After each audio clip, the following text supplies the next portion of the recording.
কেকটা দেখে ভাবছো কার জন্মদিন, তাই তো? হ্যাঁ, আজকে দীপের জন্মদিন 30শে জানুয়ারি।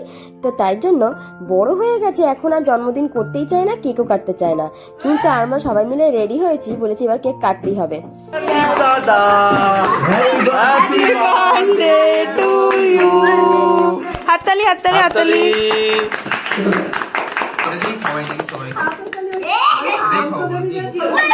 হ্যাপি বার্থডে ডিয়ার দীপ দাদা। ওইটা আমি দীপ নিয়ে চলে গেছে ও। Happy shut up. দুধ এসেছিল না বা একটু এসে তুলবি না, ওইদিকে তোলো, ওইদিকে খাওয়াচ্ছে। ভালো জিনিস তোলে না, হ্যাঁ ভালো জিনিস তোলে। ওইদিকে তাকিয়ে রয়েছে।